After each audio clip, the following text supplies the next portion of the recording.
Assalamualaikum warahmatullahi wabarakatuh. Udah di play itu. Udah. Assalamualaikum warahmatullahi wabarakatuh. Hai Garats, kembali lagi. Sekarang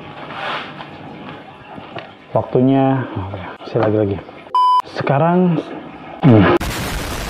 di video kali ini saya akan menjelaskan komponen-komponen injeksi beserta cara kerjanya, biar kalian lebih paham lagi dengan apa itu motor injeksi. Simak.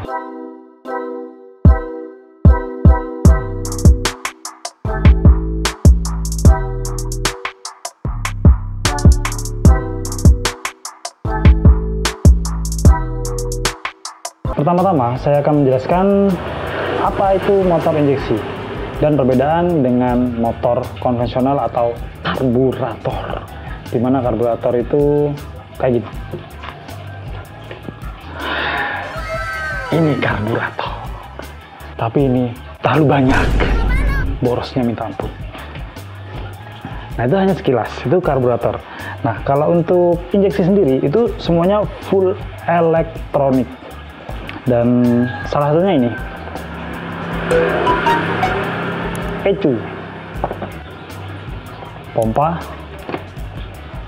sensor TP atau throttle position atau sensor gas, injektor, dan CKP. Kalau motor dulu itu, kalau motor konvensional itu ini pulser, butuh pulsa kayak nelpon. Dan kebanyakan orang kalau motor injeksi bermasalah, injeknya kena. Injek itu kan banyak, segini banyak nih injeksi. Jadi semua komponen yang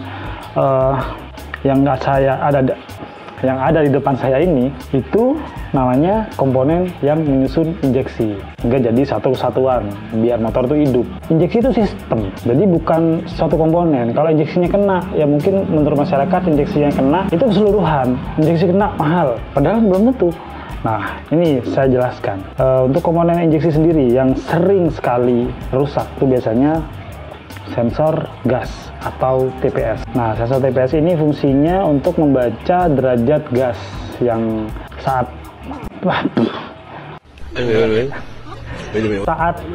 pengendara ngegas. Nah, yang membaca derajatnya itu ini sensor TPS. Dan sensor TPS ini itu melaporkan derajat bukaan gas ke ECU.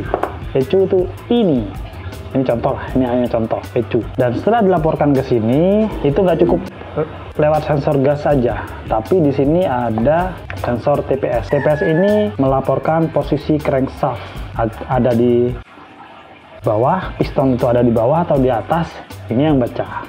Dan waktu pengapian, ini yang baca, sensor CKP. Dan ini pompa yang memompa bensin ke mesin. Istilahnya ini yang jantungnya. Kalau iki sampai ngedrop, kan ini ada tekanannya. Tekanan standarnya itu 40 PSI.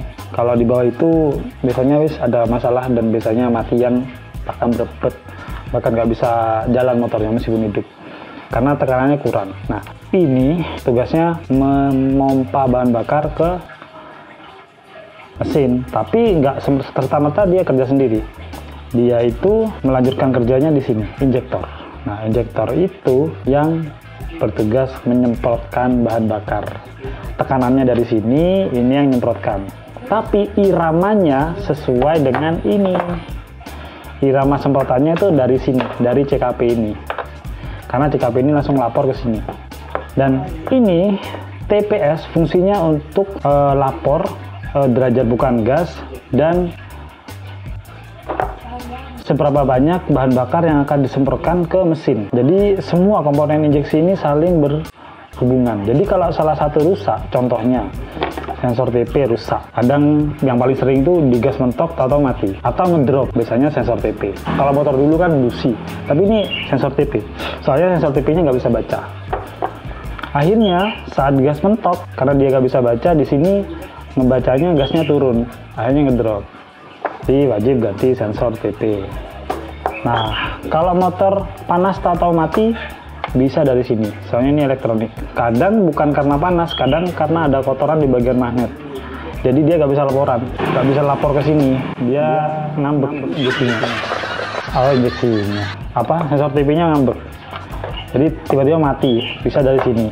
Ini kodenya 54 kalau di Honda. Kalau di Yamaha bisa searching sendiri ya. Atau Google. Nggak bisa dijelaskan satu-satu. Ini dijelaskan satu-satu. Belepotan. Nah, kalau ini ngedrop ya seperti yang saya jelaskan tadi, dia bisa tekanannya kurang dan bisa bikin motor itu matian dan lain sebagainya. Dan kenapa ini bisa rusak? Karena mungkin pempesnya namanya agak jorok sih, tapi ya emang kebanyakan masyarakat bilangnya itu pempes itu biasanya kotor, nggak pernah diganti, dan penggantiannya setiap 50.000 kilo atau ya kalau dihitung itu 50.000 kilo ya tergantung sih, orang sering touring ya cepet sering ganti, tapi diganti akhirnya ini yang rusak. Mungkin ini komponen injeksi utama yang perlu saya jelaskan. Kalau untuk yang lain seperti sensor udara atau sensor suhu, nah itu pemain samping, jadi nggak terlalu gimana ya, nggak terlalu direken lah, soalnya jarang rusak juga. Yang sering rusak ini, apalagi ini kalau rusak, aduh, 1 jutaan harganya.